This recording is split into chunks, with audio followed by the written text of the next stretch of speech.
Ah, je me suis pas mal battu, ouais. Parce que j'ai aucune compétence dans ce secteur-là. Et donc moi, j'avais pas sur mon CV une ligne indiquée. J'ai travaillé pendant 4 ans avec Engie, EDF ou je ne sais qui. Donc il fallait que je la rassure là-dessus. Ça a pris un peu de temps, mais ça a fonctionné.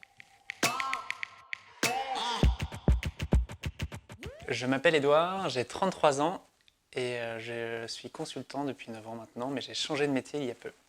J'ai une formation d'ingénieur, j'ai fait l'ESTP à Paris.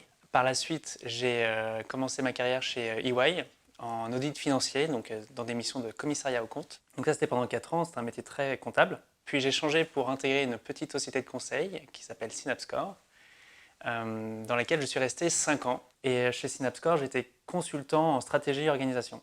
Dans le travail que j'avais pendant ces quelques années, ce qui me lassait, c'était de ne pas avoir un fil rouge conducteur stable et que je sers en permanence. Je ne voyais pas véritablement la finalité de ce que je faisais.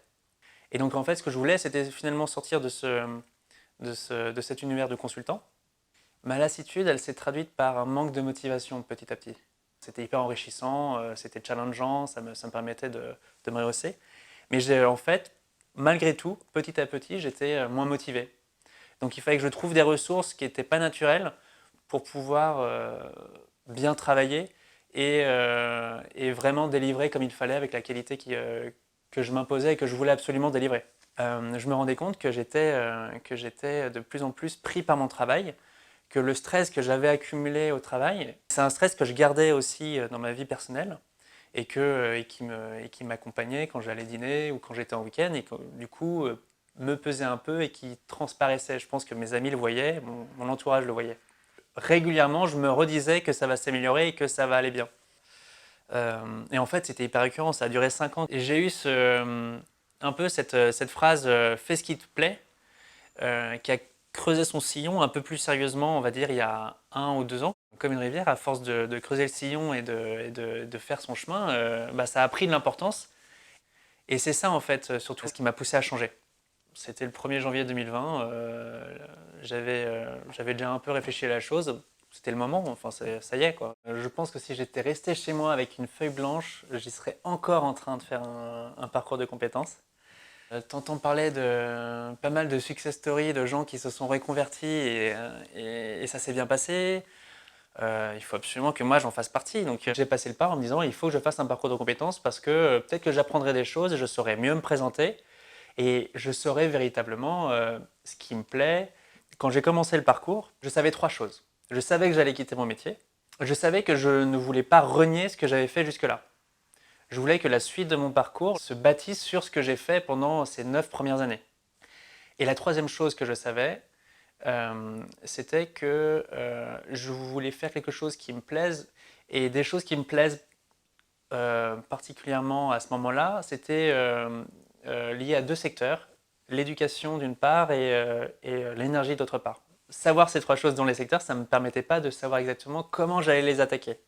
Le parcours, ça m'a aidé en fait à ranger ma chambre. J'ai appris des choses sur moi, ça c'est sûr. Grâce au questionnaire où tu réponds de manière assez poussée, donc là 100% digital, mais quand même avec un coach et qui permettent en fait de vraiment voir quels ont été tes buts à un certain moment donné, quelles ont été tes forces, qu'est-ce que tu as mis en, quels ont été tes leviers à ce moment-là pour les mettre en place, etc. Et bien à la fin, ça te permet d'avoir un morceau de ta chambre qui est bien rangé où tu vas te dire eh bien, toi, Edouard, il faut que tu agisses de manière plus naturelle. À chaque fois que ça s'est bien passé dans ton parcours professionnel, c'est quand tu agissais vraiment avec ton instinct à toi, avec ton ressenti à toi.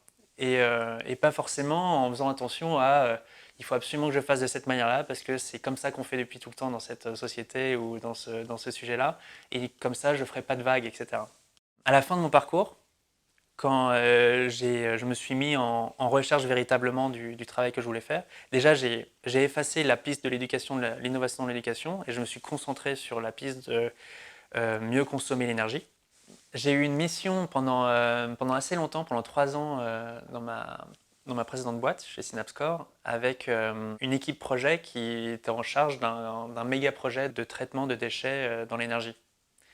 Et donc c'est là en fait que j'ai touché un petit bout de tout ce secteur-là et j'ai découvert que c'était hyper complexe mais hyper intéressant. J'ai pu rencontrer plein de gens dans ces sociétés pour me renseigner sur ce qu'elles faisaient exactement, appris sur ce qui me manquait moi pour pouvoir les intégrer ou ce qui leur manquait elles et que je pouvais apporter moi.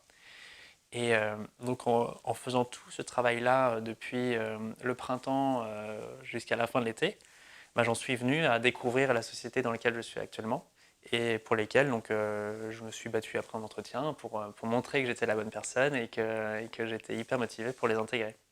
Ah, je me suis pas mal battu, ouais, parce que j'ai aucune compétence dans ce secteur-là.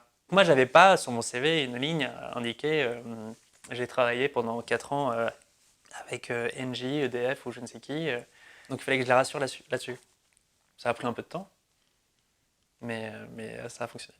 C'est une société qui installe des boîtiers chez les particuliers pour participer à l'équilibre électrique français. C'est moins gâcher l'énergie, moins gâcher l'électricité particulièrement. Et mon travail, c'est de rendre plus performants des équipes internes dans le déploiement de la solution que vend, qu'installe la société. Mais en tout cas, c'est ça qui me plaît, c'est que tous mes efforts vont être concentrés. Et ça ne va pas être des efforts concentrés sur une société pendant 3 mois et même la semaine d'après, une autre société pour un autre sujet où je vais devoir apprendre d'autres choses ou même je vais rester en surface. Ça a du sens, quoi. Je me trahis pas du tout, tu vois. Donc ça, c'était bien.